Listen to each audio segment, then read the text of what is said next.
अस्सलामुअलैकुम। हम लोग करने वाले हैं डाइवर्जेंस थ्योरम करने वाले हैं। सही है भाई, डाइवर्जेंस थ्योरम की बात करेंगे।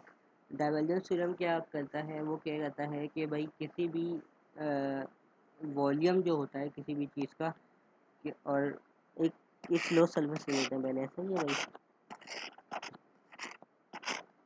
ये हमने क्लोज सर्फेस ले ली। वो ये कहता है कि volume enclose by closed surface S. सही है, कोई भी क्लोज सरफेस को या फिर उसका एरिया जो होता है वो वेक्टर फंक्शन के पोजीशन के कंटीन्यूअस डेरिवेटिव के बराबर होता है। सही है भाई, ये कहता है वो ये कहता है कि भाई जो स्टार लफ्जों में जिस थ्योरम स्टेटमेंट तो आप लिख सकते हैं, वो उसमें लिखी हुई होगी।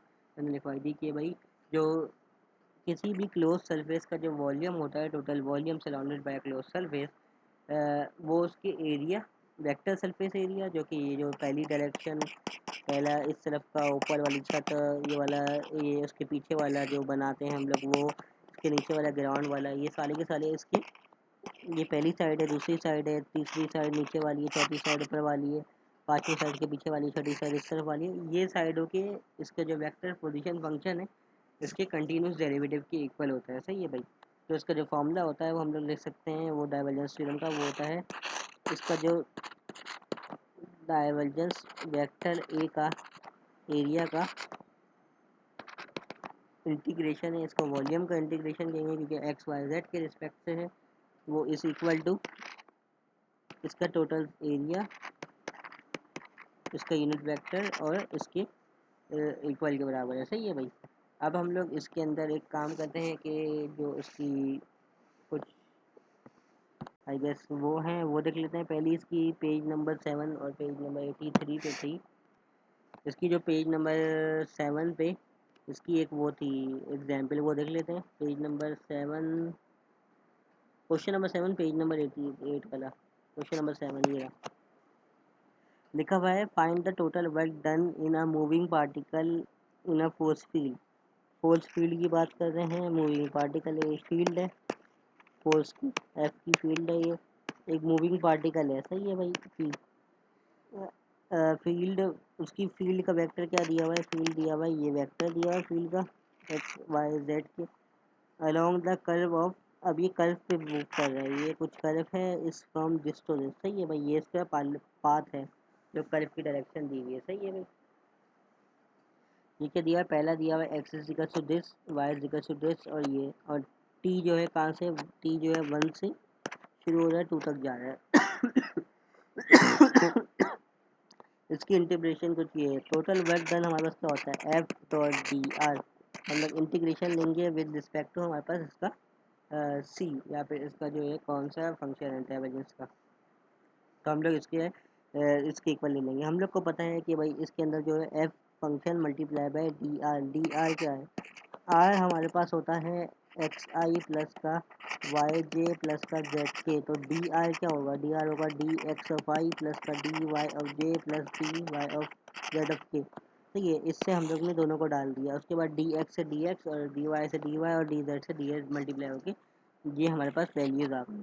अब हमने इसका इंटीग्रेशन लेना है, टाइम कहाँ से लेंगे, T1 से लेके T2 तक लेंगे, और जो x की वैल्यू है, y की वैल्यू है, z की वैल्यू है, वो उसमें पुट कर देंगे। ये x की वैल्यू पुट करिए, y की वैल्यू, z की वैल्यू, इस तरीके से हमने वैल्यू पुट कर दी। ये हमारे पास नई इक्वेशन बन गई dt के लिहाज से।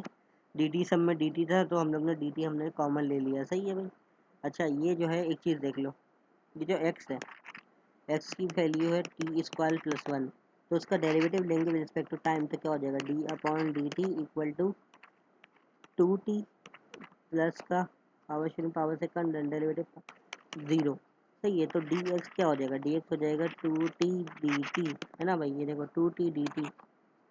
इस तरीके से हम लोग निकाल लेंगे डी एक्स वाई, और डी एक्स क्या होगा, अच्छा हम लोग ऐसे कर सकते हैं डायरेक्ट ना, डी एक्स की जगह पे 2t dt लिख सकते हैं। इन्होंने टी के साथ एक्स के साथ भी लिखा हुआ है, हालांकि हम लोग 2t dt लिख सकते हैं डी एक्स की जगह पे। सही है, और डी वाई की जगह पे क्या लिख सकते हैं, वाई जो है हमारे पास 2t स्क्वायर है, तो डी वाई क्या हो जाएगा 4t, है ना, और डी जेड जो है हमारे पास, सॉरी जेड ये नहीं, Z is equal to T cube है तो हमारे पास जेड डी जेड क्या हो जाएगा 3t²। सही है, इस तरीके से हम लोग इसकी वैल्यूज़ डाल सकते हैं। ये जो ज़रूरत नहीं है कि हम लोग ने ये वाली वैल्यू डालना है। सही है, इस तरीके से हमारे पास सबके साथ डी टी कॉमन आ रहा होगा तो डी टी हमने कॉमन ले लेंगे। उसके बाद बाकी जो इक्वेशन बनेगी वो हो जाएगी। अब हम लोग डेरिवेट करेंगे। डेरिवेटिव कैसे लेंगे भाई, पहले वाले का जो होगा पावर रूल से लगाएंगे कि 5 में +1 डिवाइड बाय उसकी नीचे वाली पावर। इस तरीके से हम लोग सब में अलग अलग लेंगे। उसके बाद जो वैल्यू होगी वो T2 - T1 करके हम लोग निकाल लेंगे। इस तरीके से इसका पहला क्वेश्चन सॉल्व हो जाएगा। बाकी इसका जो दूसरा क्वेश्चन है पेज नंबर 118 पे क्वेश्चन नंबर 18 है।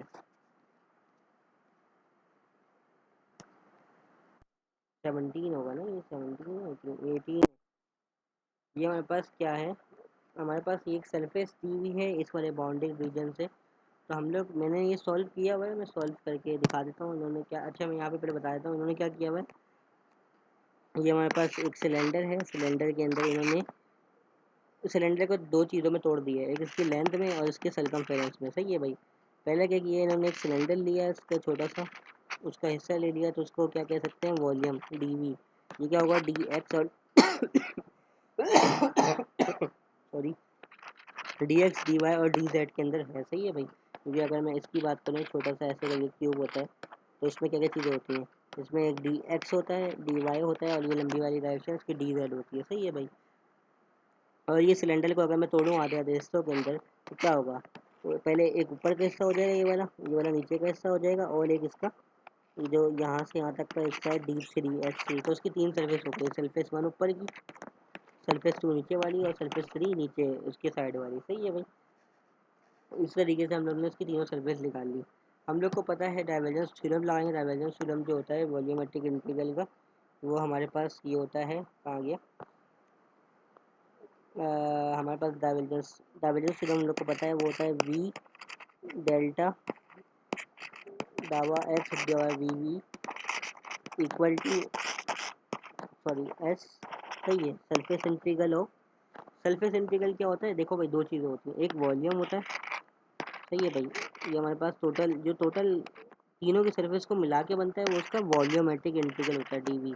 इसमें एक्स वाई जेड होता है। सही है, और सरफेस इंटीग्रल क्या होगा, सरफेस इंटीग्रल है कि हम लोग जो इधर वाली सरफेस है इसको लेते हैं, इसकी ये वाली सरफेस को लेते हैं, ये वाली सरफेस को लेते हैं, ये वाली सरफेस को लेते हैं, ये नीचे वाली सरफेस को लेते हैं, इसके पीछे वाली सरफेस को लेते हैं। ये इसका वॉल्यूमेट्रिक इंटीग्रल या फिर सॉरी सरफेस इंटीग्रल कहलाएगा। इसके साथ क्या होगा, एन डायरेक्शन क्या हो जाएगी कैप वाली, अगर मैं बात करूँ तो ये पॉजिटिव आई होगा क्योंकि एक्स के रिस्पेक्ट है। अगर मैं पीछे वाले की बात करूँ तो ये नेगेटिव एन होगा, नेगेटिव आई होगा। सही है, अगर मैं इस तरफ की बात करूँ ये कि एक वाई ले रहा हूँ तो हो जाएगा पॉजिटिव जे। अगर मैं पीछे वाली सर्विस की बात करूँ तो नेगेटिव जे। ऊपर वाले की बात करूँ तो ये पॉजिटिव के, नीचे वाले की बात करूँ नेगेटिव के। इस तरीके से हमारे सरफेस के यूनिट वेक्टर आते हैं। यूनिट वेक्टर आप लोग को पता है vector divide by distance magnitude, ये छोटा सा वेक्टर जो होता है उसको हम लोग कहते हैं एन। सही है भाई, इस तरीके से मैंने इसको सॉल्व किया हुआ है तो हम लोग उसको देख लेते हैं, वो ज़्यादा सही है। क्योंकि ये थोड़ा सा मुश्किल तरीके से भी कह सकते हैं हुआ हुआ है तो हम लोग को आसान तरीके से देखना है। मैं वो निकाल लेता हूँ क्योंकि जी मेरे पास ये बना हुआ है तो मैं अपना मार्कर भी चेंज कर लेता हूँ। यहाँ बस एक ही वैल्यू दी हुई है। अब हम लोग को इसकी डायग्राम बनाते हैं। इसमें लिखा हुआ है कि भाई इसका जो z की वैल्यू है वो कहाँ से 0 से लेके 3 तक जा रही है। तो हम लोग ने z डायरेक्शन ये वाई ली है, ये हमने क्या ले लिया x और ये हमने ले लिया y। सही है भाई, अब इसको मैं रखूँगा तो z 0 से लेके 3 तक जाएगा। सही है भाई, उसके बाद ये बोल रहा है कि जो इसका कर्व है ना वो X plus Y square equal to 4। ये इसका एक सर्कल, जो ये जो घूमने वाली चीज़ है ना ये इसकी जो इक्वेशन है वो एक्स स्क्वायर प्लस का वाई स्क्वायर इक्वल टू 4 है। अगर ये एक्स स्क्वायर प्लस का वाई स्क्वायर प्लस का 4 है तो मैं एक चीज़ कर सकता हूँ, इसको मैं ऐसे बनाता हूँ एक सर्कल में, है ना। उसके बाद मैं बोल रहा हूँ कि जो उसकी कर्व की इक्वेशन है वो है एक्स स्क्वायर प्लस का वाई स्क्वायर इक्वल टू 4। तो अगर मैं इसका थीटा की निकालता हूँ एक छोटा सा तो मेरे पास क्या हो जाएगा, ये हो जाएगा y, ये हो जाएगा x और ये एक r ले लूँगा, है ना भाई मैं इसको। तो फिर अगर मैं परपेंडिकुलर हाइपोटेन्यूज का फॉर्मूला लगाऊँ तो मेरे पास क्या हो जाएगा, एक्स का स्क्वायर प्लस का Y square plus equal to R का स्क्वायर। तो मेरे पास जो इसका आर होगा वो क्या हो जाएगा, आर स्क्वायर इक्वल टू 4, तो आर मेरे पास 2 आ जाएगा। तो मैं कह सकता हूँ जो उसका रेडियस है वो मेरे पास 4 है, आर इक्वल टू 2 है। सही है भाई, ये इसका रेडियस आ गया आर। ये ज़रूरी था, तो इस वजह से मैंने इसका रेडियस पहले निकाल लिया कि आर जो है मेरे पास इसका रेडियस है 2।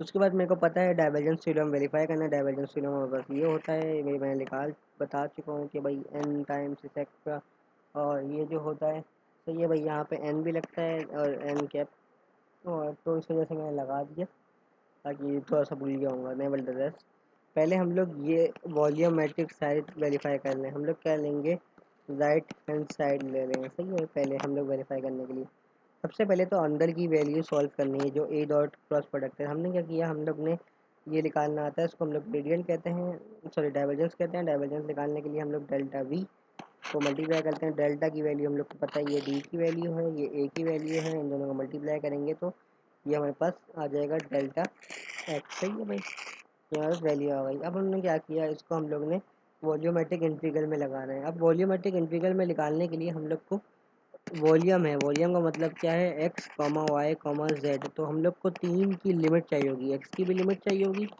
वाई की भी लिमिट चाहिए होगी और जेड की लिमिट चाहिए होगी। जेड की लिमिट हम लोग को दी हुई है, वो क्या है, 0 से लेके 3 तक जा रही है, तो हम लोग को जेड की लिमिट तो निकालने की ज़रूरत नहीं है। अब बचा हमारे पास एक्स की लिमिट और वाई की लिमिट निकालना, सही है भाई। हम लोग जो इक्वेशन दी हुई है हमारे पास वॉल्यूमेट्रिक इंटीग्रल की, उससे हम लोग जेड या वाई की लिमिट निकाल सकते हैं।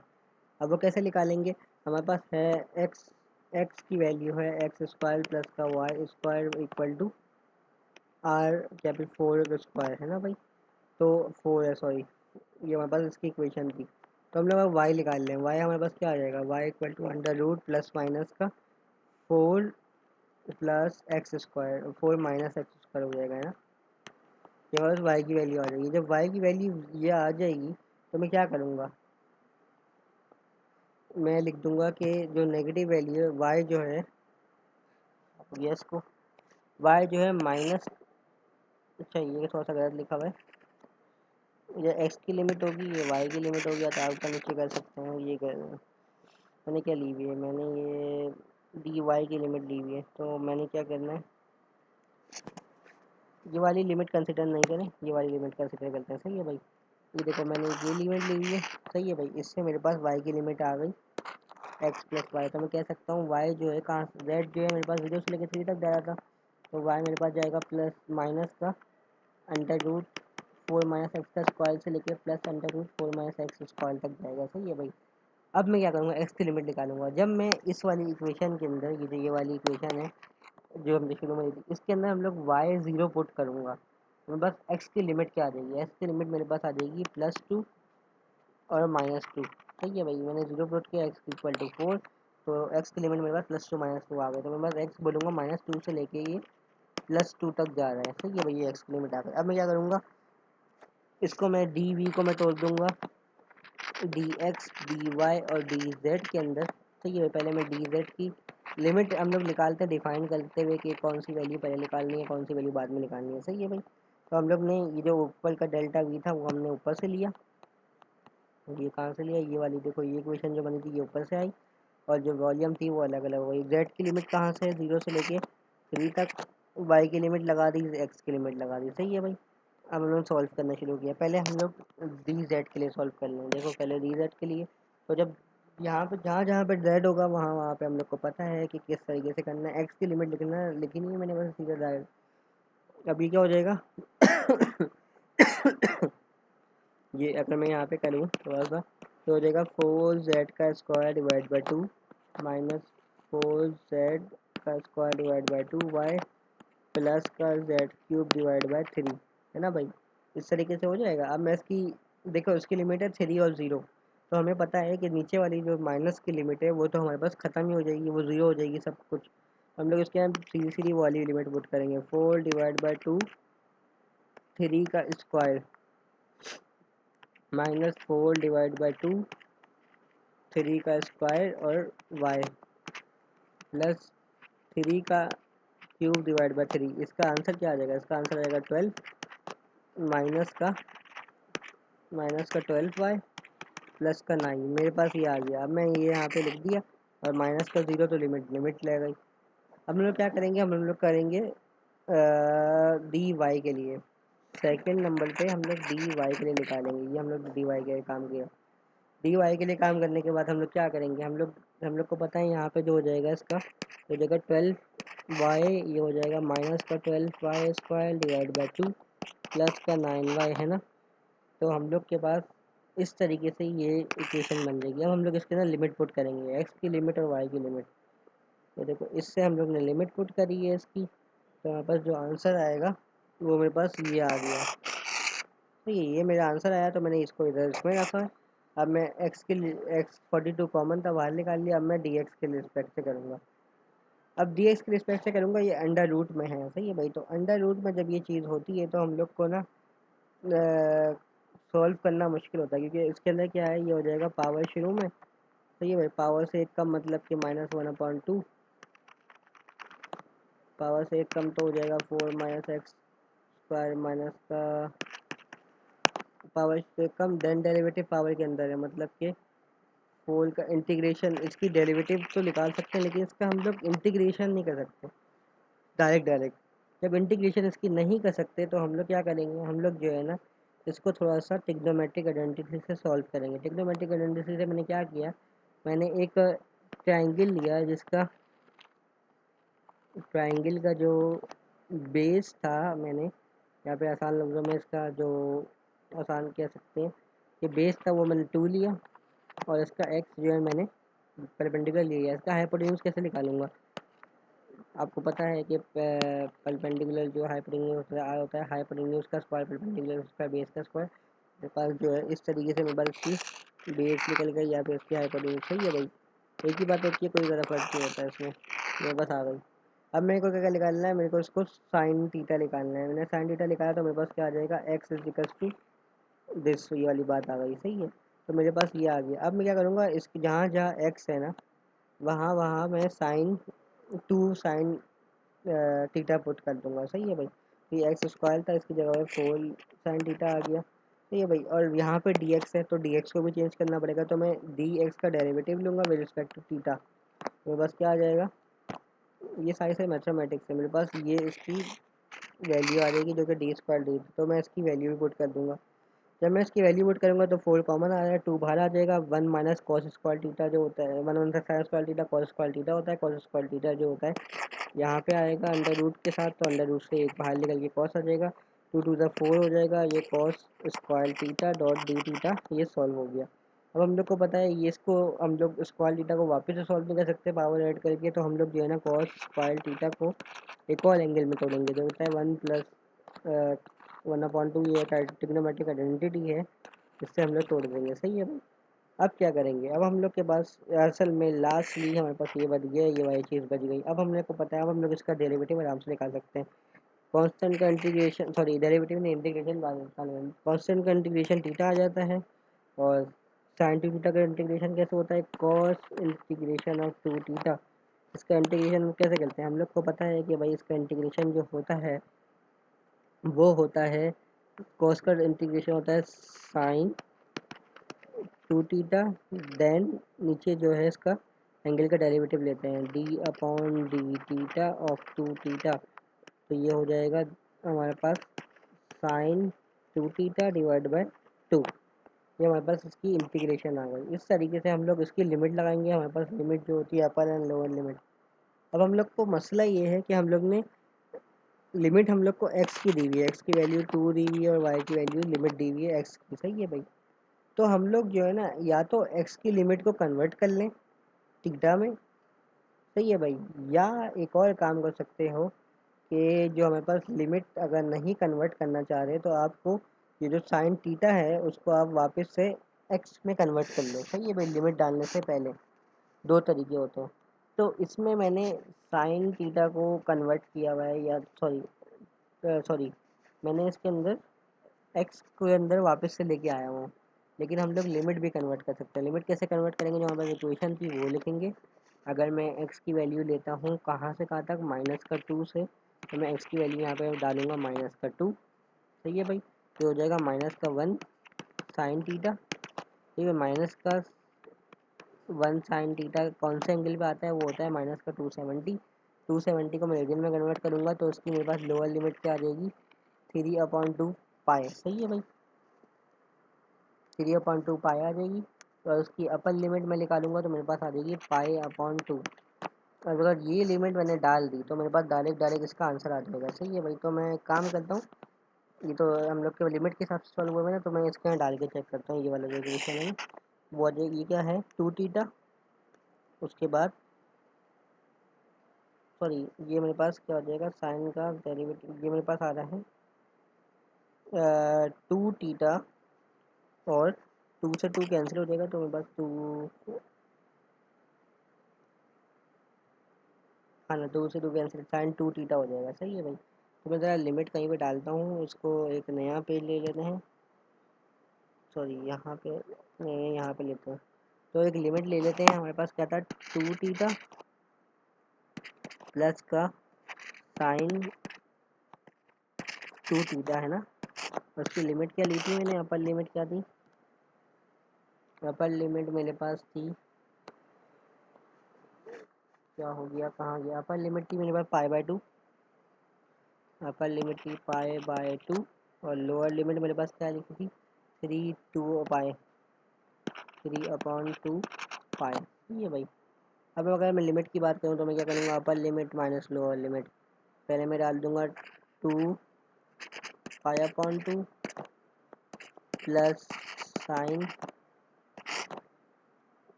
2 पाई/2। सही है भाई। अच्छा भाई, साइन एक चीज़ कर लेते हैं, हम लोग को एक चीज़ देखनी पड़ेगी, साइन की वैल्यू क्या होती है। अच्छा भाई, एक चीज़ गौर करें भाई, जो पाई की वैल्यू होती है वो हमारे पास होती है 180, है ना भाई, ये आपको पता है पाई की वैल्यू 180 होती है। तो अगर मैं साइन 180 की बात करूँ तो ये तो ज़ीरो होता है, तो मैं कह सकता हूँ ये वाली वैल्यू ज़ीरो है। सही है भाई। अच्छा, upper limit minus lower limit की बात करें, लोअर लिमिट हमारे पास क्या हो जाएगी 3/2 पाई माइनस क्या हो जाएगा, ये हो जाएगा वही तो ज़ीरो ही हो जाएगा ना आसान लफ्ज़ों में। तो बस क्या हो जाएगा, ये हो जाएगा पाई माइनस, मेरे पास पाई बच गया, यहाँ पे बच जाएगा माइनस का 3 पाई, ये हो जाएगा 2 पाई। मेरे पास इसका आंसर 2 पाई आ रहा है। अगर मैं देखूँ मेरे पास इसका आंसर 2 पाई आ रहा है, और इसका 42, हाँ ये देखो, इसका ऊपर मेरे पास क्या बचा हुआ था टोटल से 42 मल्टीप्लाई बाई 2 कितना होता है, 42 मल्टीप्लाई बाई 2 मेरे पास 84 और पाई हो जाएगा, 84 पाई मेरे पास इसका आंसर आ जाएगा। तो ये इतना लंबा जो किया हुआ है मैंने चेंज किया हुआ है, इसको आप करने की ज़रूरत नहीं है, आप डायरेक्ट भी 82 पाई 84 पाई जो है ना निकाल सकते हैं, 42 मल्टीप्लाई बाई 84 पाई आ सकता है थीटा की वैल्यू कन्वर्ट करके। अब मैं दूसरा ये वाला भी बताया था, ये वाला मैंने क्या किया, मैंने एक्स की वैल्यू ली, ये देखिए मैंने ये वाला था ये लिया था, उसको मैं थीटा एक तरफ लिया है, थीटा के बाद मैंने बोला कि भाई एक्स का इन्वर्स है, तो मेरे पास थीटा जहाँ जहाँ थीटा था वहाँ मैंने एक्स की इन्वर्स वाली वैल्यू पुट कर दी। सही है भाई, इस तरीके से मेरे पास ये आंसर आ गया। अच्छा भाई, आगे क्या करना है, ये मेरे पास इसका पार्ट एक आंसर आ गया। अब मैं क्या करूँगा, इसका लेफ्ट हैंड साइड तो हो गया, अब मैं इसका तो राइट हैंड साइड हो गया, अब मैं इसका लेफ्ट हैंड साइड लूँगा। लेफ्ट हैंड साइड मेरे पास ये है, मैंने डाइवर्जेंस थ्योरम का, तो मैंने ये वाला साइड लेना है इसका। अब मैं ये वाला साइड दूंगा, तो अब मैं क्या करूँगा, इस सिलेंडर को 3 हिस्सों में तोड़ दूंगा। पहला हिस्सा क्या है ऊपर का, दूसरा हिस्सा क्या है नीचे वाला, और तीसरा हिस्सा क्या है जो रिंग है ना, ये वाली रिंग जो है, ये वाली रिंग है S3 की, ये मैंने 3 हिस्सों में तोड़ दिया। सही है भाई, तो उसका वॉल्यूमेट्रिक हिस्सा क्या हो जाएगा, एस की वैल्यू S1 S2 प्लस का S3। अब मैं S1 की बात करता हूँ, S1 पे जो है ये चाहिए S2 है, ये S1 है नीचे वाला। S1 पे हम लोग को पता है कि Z की लिमिट क्या है 0, तो हम लोग जहाँ जहाँ पे F है वहाँ पे Z की वैल्यू 0 पुट करेंगे। हमारे पास अब 0 पुट करेंगे और मैंने क्या कहा था, जो N जो होता है, अगर मैं Z नीचे की तरफ की बात करूँ तो माइनस का K होता है ना भाई, माइनस का K होता है, तो मैंने N की वैल्यू माइनस का K ले लिया। सही है भाई, N कैप की वैल्यू वेक्टर फंक्शन की। सही है भाई, इस तरीके से मेरे पास आ गया ये N। ए वेक्टर मैंने निकाला ये, इसके 0 पुट किया, एन की वैल्यू मैंने के ही पुट करी। हम लोग को पता है कि सिर्फ के के साथ डॉट प्रोडक्ट होता है, तो के की वैल्यू, ये देखो इसके ना के नहीं है तो ये 0 हो जाएगा। ये हमारे पास वेक्टर S1 0 आ गया। अब मैं S2 की बात करता हूँ। S2 क्या है ऊपर वाला, तो वहाँ पे Z की वैल्यू 3 थी। जब मैं तेरे पास वैल्यू 3 थी तो N की वैल्यू मेरे पास के थी पॉजिटिव, तो अब मैंने 3 डाला तो मेरे पास आ जाएगा 9। के की वैल्यू तो मेरे पास 9 आ गया। 9 के बाद जो मेरे पास के से निकालूंगा तो मेरे पास सिर्फ 9 बच जाएगा। तो उसके बाद मेरे पास जो है 9 कॉन्स्टेंट होता है बाहर आ गया। अब मैंने एस स्क्वायर की वैल्यू करनी है, तो मेरे पास क्या हो जाएगा, अ, इसका एरिया क्या होगा, ये मेरे पास आ जाएगा 9 equal to area, sorry, equal to 9 area, आसान लफ्ज़ों में, या फिर S D S, D A upon D S क्या होता है। अगर मैं बात करूँ तो एरिया का है ना, तो यहाँ पे एरिया आ जाएगा। अच्छा, मेरे एरिया आपको पता है क्या है, ये क्या चीज़ है, ये असल में इसकी सर्कल की डिस्क है ऊपर वाली। तो इस डिस्क का एरिया क्या होता है हम लोग को पता है, ये होता है सर्कमफेरेंस, जो कि पाई आर स्क्वायर होता है। सही है भाई, तो मैंने यहाँ पे लिख दिया पाई आर स्क्वायर एरिया की जगह पे। और एरिया जो है हम लोग ने निकाला तो हाँ आंसर आ गया। अच्छा, अब मेरे को क्या करना है, सॉरी, पाई आर स्क्वायर का सर्कमफेरेंस होता है, 2 पाई आर स्क्वायर का एरिया होता है सर्कल का। सर्कल का एरिया 2 पाई आर होता है, तो हम लोगों ने 2 पाई आर लगा दिया। 2 पाई आर से 9 मल्टीप्लाई बाई 2, और सॉरी, पाई आर होता है, और जो आर की वैल्यू है वो हमने लगा दी 9 multiply by pi R. R हमारे पास कितना था, 2, हमने ले लिया 9 मल्टीप्लाई बाई पाई, आर की वैल्यू 2 का स्क्वायर, ये हो जाएगा 36 पाई। यहाँ पहली वैल्यू आ गई। सही है भाई। हम लोग एस सीरीज की बात करते हैं। एस सीरीज के अंदर हम लोग यूनिट वेक्टर निकालेंगे। यूनिट वेक्टर क्यों निकालेंगे, क्योंकि इसके अंदर, तो देखो इसके अंदर तो हम लोग ऊपर की तरफ निकालते हैं, इसके नहीं, क्योंकि इसकी जो है सारे के सारे डायरेक्शन में अलग अलग यूनिट वेक्टर आ रहे हैं। तो हम लोग इस तरीके से इसका यूनिट वेक्टर निकालेंगे कि जो एन की वैल्यू है वो हमारे आ जाए। तो एन की वैल्यू निकालने के लिए हम लोग को पता है एन कैप जो होता है वो होता है वेक्टर एन डिवाइड बाई इस ओन मैग्नीट्यूड, है ना भाई। वेक्टर क्या है इसका, जो हमारे पास एन का है, ये जो हमारे पास एक्स की वैल्यू दी हुई है वो क्या है हमारे पास बी।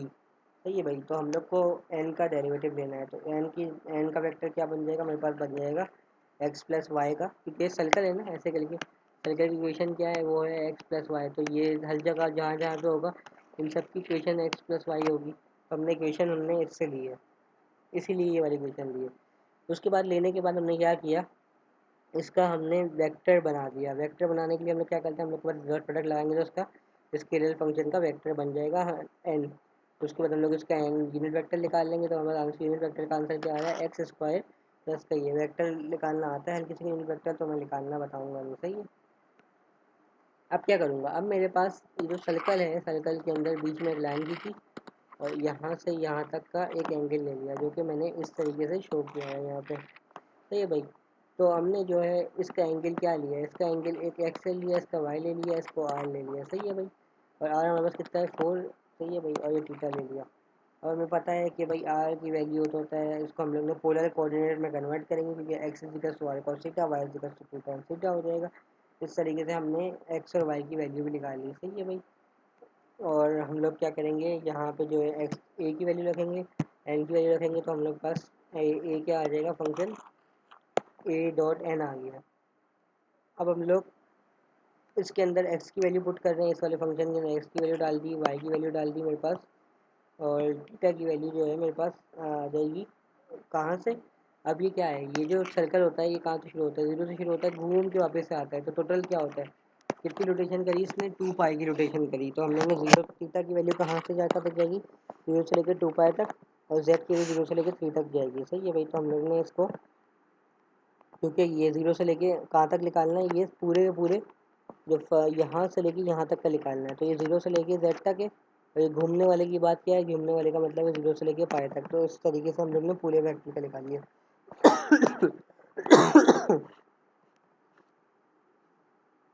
सही है भाई। अच्छा भाई, इसमें क्या होता है, इसमें हमारे पास एक्स और वाई की लिमिट है ना, तो ये हमारे पास होता है डी एक्स और डी वाई होता है ना, साइज वाली बात, क्योंकि हमारे पास एक्स की वैल्यू भी ले रहे हैं। तो हम लोग क्या करेंगे, del X is equal to क्या है यहाँ पे, अगर मैं एक्स के फंक्शन की बात करूँ जो हमने लिखा था, एक्स क्या होता है, एक्स है आर के इक्वल और थीटा के इक्वल। जितना जहाँ पे अगर मैं यहाँ पे जाऊँगा तो हो जाएगा भैया एक्स थीटा हो जाएगा, यहाँ पे जाऊँगा, जब भी एक्स थीटा हो जाएगा तो एक्स जो है वो आर थीटा के इक्वल हो गया, तो डी एक्स किसके हो जाएगा, आर डी थीटा के इक्वल। अब वाई किसके इक्वल है, अगर मैं इस वाले वाई की बात करूँ तो ये y जो है वो हमारे पास z के इक्वल है, क्योंकि हमारे पास नीचे से y शुरू हो रहा है, z के इक्वल जा रहा है, हमने उसकी प्रोजेक्शन देख रहे हैं। तो y जो है z के इक्वल हो गया, dy जो है z के इक्वल हो जाएगा, तो हमारे पास आंसर क्या आ जाएगा, D X equal to D Y D theta Z theta. हम लोग ने इसकी वैल्यू यहाँ पे डाल दी z के इक्वल के करने के बाद, तो हमारे पास जो है ना इसकी इक्वेशन आ गई।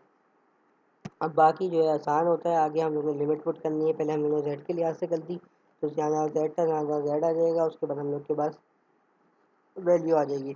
z की वैल्यू 3 थी तो 3 बाहर निकाल दी, जीरो का मतलब जीरो होता है, जीरो नहीं निकाला।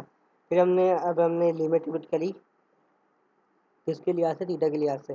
हमें पता है कॉस स्क्वायर थीटा का इंटीग्रेशन नहीं होती, तो हमने कॉस स्क्वायर थीटा को तोड़ दिया इसमें। पहले हमने ये वाला लिया है, कॉस स्क्वायर थीटा को तोड़ दिया, कॉस स्क्वायर थीटा को हमने तोड़ने के बाद साइन स्क्वायर थीटा का डेरिवेटिव लिया, उसके बाद हमने इसके अंदर एलिवेशन लगाई, तो हमारे पास इसका आंसर आ गया 48। सही है भाई। तो हमने क्या किया, दूसरा वाला लिया माइनस का 48 वाला, ये वाला हमने इक्वेशन लिया। इसको हम लोग ने साइन का डेरिवेटिव हम लोग को नहीं पता, लेकिन हम लोग ने इसके अंदर पे क्या लगाया है, सब्स्टिट्यूशन मेथड लगाया। साइन स्क्वायर थीटा को हम लोग ने किस में तोड़ दिया, साइन टू थीटा, उसके अंदर बाद 1 कॉस स्क्वायर थीटा, तो ये साइन स्क्वायर थीटा हो गया। यू को हमने कॉस थीटा लिया। इस तरीके से हम लोग ने सब्स्टिट्यूशन मेथड लगाया। ये हम लोग को आता है सब्स्टिट्यूशन मेथड, इसलिए बता रहा नहीं है। ये हम लोग को सब्स्टिट्यूशन मेथड लगाने के बाद हमारे पास जो आंसर आ गया ये जीरो के इक्वल हो गया, तो हमने बोला ये 48 के इक्वल आ गया।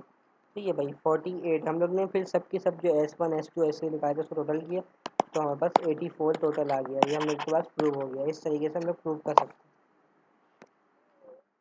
उसके बाद ये 52 है। 52 के अंदर हम लोग को पता है कि एक फंक्शन दिया हुआ है एवेलुएट करने के लिए, और इसको हम लोग को वेरीफाई करना है फिजिकल्स टू दिस। तो हम लोग को पता है कि भाई जब ये एस की बात कर रहे हैं तो हमारे पास क्यूब दिया हुआ है पैरेलल पाइप, इसका ये इसकी वैल्यू दी हुई है, तो मैंने बना लिया है। उसके बाद सरफेस रीजन जो है हमारे पास क्या दिए हुए दूसरे वाले, हम लोग को डाइवर्जेंस थ्योरम लगाना है। डाइवर्जेंस थ्योरम लोग को पता है कि भाई ये एक इक्वल होता है, तो हम लोग ने डेल्टा फील्ड के इक्वल ले लिया। हमारे पास X is equal to delta N है, तो हम बस D X D Y D Z है। हमारे पास लिमिट क्या दी हुई है, लिमिट यहाँ पे दी हुई है, एक्स की 0 से लेके 2 तक है, वाई की जो है 0 से लेके 1 तक है, जेड की जो है 0 से लेके 3 तक है। तो हमने लिमिट हम लोग ने इसके यहाँ पुट कर दी है, 0 से 1, 0 से 2, 0 से 3। हम लोग ने डी इंटीग्रेशन करी है। इंटीग्रेशन हम लोग को पता है किस तरीके से होती है, एक्स वाई जेड, एक सेकेंड, एक्स वाई जेड। तो हम लोग ने पहले एक्स के लिए जेड के रिस्पेक्ट से, वाई के रिस्पेक्ट से, ये हो गया हमारे पास दूसरा। सिमिलरली हम लोग ने वाई जो है 0 से लेके, ये इसकी लिमिट है एक्स की, वाई की लिमिट ये है, जेड की लिमिट ये है। सही है भाई। इस तरीके से हम लोग ने लिमिट डाली है एक्स वाई जेड की, और हम लोग ने इसका वैल्यू पुट कर दी है। इसके अंदर क्या किया है, इसके अंदर हम लोग ने जेड की लिमिट जो है 0 से लेकर 3 क्यों ली है, 0 से लेके ये लिए, और एक्स की लिमिट 0 से लेकर 3 तक क्यों लिए, क्योंकि अगर हम लोग जेड को 0 पुट करेंगे तो एक्स की वैल्यू खुद ब खुद 3 हो जाएगी। इस तरीके से हमने करी है। ठीक है भाई। बाकी हम लोग सॉरी, एक्स की लिमिट हम लोग ने ली है 0 से लेके ये, और अगर एक्स 0 पुट करूँगा तो जेड की वैल्यू मेरे पास क्या हो जाएगी, इसके लिहाज से वो हो जाएगी 6 - 3। सही है, हाँ 3 हो जाएगी। सही है भाई, इस तरीके से मैंने किया है। अच्छा भाई, आगे क्या करना है मेरे पास, ये मैं बता देता हूँ कैसे हुआ। X is equal to 6 - 2 Z, तो मैंने एक्स 0 पुट किया, तो ये हो जाएगा माइनस का 6 माइनस का 2 जेड, ये हो जाएगा 2 3 6, तो ये हो जाएगा 3 जेड। ये भाई, तो ये मेरे पास 0 से लेके वहाँ तक लिमिट जा रही है, तो मैंने 0 से लेके जेड की वैल्यू लिमिट ले ली है। अब मैंने पहले एक्स के रिस्पेक्ट से सॉल्व किया है, उसके बाद जेड के रिस्पेक्ट से। इस तरीके से मेरे पास पूरा का पूरा आंसर आ गया 355। अब मैं क्या करूँगा, डाइवर्जेंस थ्योरम 53 है, मैं देख लेता हूँ कौन कौन से वैल्यूज़ है। 53 भी डाइवर्जेंस थ्योरम में आएगा, 54 भी डाइवर्जेंस थ्योरम में आ रहा है। 53 मेरे पास क्या है, ये मेरे पास इसकी इक्वेशन दी हुई है, मेरे पास लाइन दी हुई है, डाइवर्जेंस थ्योरम वेरीफाई करना है। डाइवर्जेंस थ्योरम वेरीफाई करने के लिए सबसे पहले हम लोग ये वाला साइड लिया हुआ, ये वाला साइड लेने की वजह से हम लोग ने जो इक्वेशन है वो बनाई है इसकी। अब हम लोग को पता है कि इक्वेशन बनाने के लिए हम लोग सबसे पहले डाइवर्जेंस थ्योरम निकालते हैं, तो डाइवर्जेंस निकाल लिया हम लोग ने।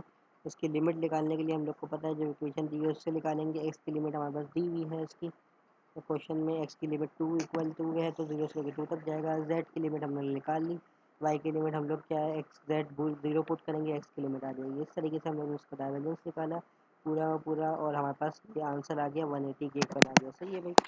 अब हमने क्या किया, लेफ्ट हैंड साइड लिया जो कि हमारे पास यूनिट वेक्टर है। अब हम लोग क्या करेंगे, जो डायग्राम बनाएंगे, डायग्राम हमें पता है कि इस तरीके से कुछ बन रही है, क्यों, क्योंकि एक्स जीरो से लेके वहाँ तक है, बाकी एक इक्वेशन दी है प्लेन की, तो वो वाई और जेड में तब्दील होगी। अब हमने क्या किया, इसके अंदर हम लोग ने अलग अलग इसके वो लिए, पहला वाला ये वाला प्लेन लिया, दूसरा वाला ये वाला प्लेन होगा, तीसरा वाला इसके पीछे वाला प्लेन होगा, नीचे वाला इसका चौथा नीचे वाला प्लेन होगा, और ये वाले प्लेन की हम लोग ने लिमिट निकालनी है। तो ये तो एन की इक्वल हुई है। ये वाला इक्वेशन हम लोग क्या करेंगे, एन का इक्वल लेंगे, तो एन की हमारे पास क्या हो जाएगी, एन कितना है हमारे पास, एन जो होता है हमारे पास होता है 9 वाई इक्वल टू, ये इक्वेशन है। एन कैप निकालेंगे तो वन, हम लोग को पता है वेक्टर डिवाइड बाई सोन मैग्नीट्यूड, एन निकल जाएगा, एन को मल्टीप्लाई करेंगे हमारे पास ये इसका एन फंक्शन आ जाएगा। इसके बाद हम लोग इसकी लिमिट डालेंगे, लिमिट हम लोग को पता है डी एक्स और डी वाई की इक्वल होगी। तो हम लोग ने क्या किया, डी एक्स और डी वाई जो होता है हमें कैसे निकाला, डी एस जो होता है वो होता है d x divide d y divide by n और के। इस तरीके से हम लोग ने इसकी लिमिट निकाल ली, डी एक्स और d y n divide by k के लिए हम बस हो जाएगी जेड अपॉइंट थ्री, थ्री से थ्री कैंसिल और डी जेड आ जाएगा। सही है, इस तरीके से हम लोग ने इसकी वैल्यू निकाली। हम लोग ने जेड के रिस्पेक्ट से किया, एक्स के रिस्पेक्ट से किया, उसके बाद हम लोग ने सब्स्टिट्यूशन भी लगेगी बीच में। इस तरीके से हम लोग ने, बाकी तो आसान है, सॉल्व करना आता है। तो हमारे पास जो है 18008 आ जाएगा। अब हम लोग क्या करेंगे, पहले वाले की इक्वेशन ले लिया आ गई, हम लोग दूसरे वाले के लिए करेंगे। दूसरे वाले के लिए पहला प्लेन कितना हो जाएगा, आई वाला प्लेन के लिए करेंगे तो उस तरफ वाला प्लेन आ जाएगा, plane one, plane two, plane three, plane four. हर एक प्लेन के लिए अलग अलग करेंगे। कैसे, क्योंकि हम लोग जो है ना, जब एक्स ज़ीरो है तो एक्स ज़ीरो पुट करेंगे, जहाँ पे एक्स टू है एक्स टू पुट करेंगे, जहाँ पे हमारे पास वाई ज़ीरो पुट कर लेंगे, जहाँ पे जेड ज़ीरो है जेड ज़ीरो पुट करेंगे। इस तरीके से हमारे पास सबकी वैल्यू आ जाएगी और सबको हम लोग प्लस कर लेंगे, जो कि हमारे पास 180 और 72 प्लस हो जाएगा, तो 180 हो जाएगा हमारे पास। ये वाला क्वेश्चन भी हो गई। अब हमारे पास कौन सी है, 54 पीसी में आ रहा है गैस। 54 हमारे पास जो है एक सेल ये दिया हुआ है, इसका रेडियस है, हम लोग ने एस की वैल्यू डाइवर्जेंस थ्योरम लगाया, हम लोग को पता है ये इसका वेक्टर डिवाइड बाई ये होता है, इसकी एन की वैल्यू निकालेंगे, एन से हम लोग के पास वेक्टर फील्ड आ जाएगी। हम लोग जो है ना सर्कल का आधा काट लेंगे, सर्कल का आधा काटने के बाद हम लोग कोऑर्डिनेट पोलर कोऑर्डिनेट लगाएंगे, पोलर कोऑर्डिनेट से हम लोग के पास डी वाई डी डीटा आल डीटा की हमारे पास वैल्यू आ जाएगी। तो हमारे पास आसानी से सारा का सारा और सेम टू सेम पुराने वाले प्रोसेस से हमारे पास सॉल्व हो जाएगा। ठीक है भाई, इस तरीके से हम लोग पैरेलल पाइप का वॉल्यूम निकाल सकते हैं।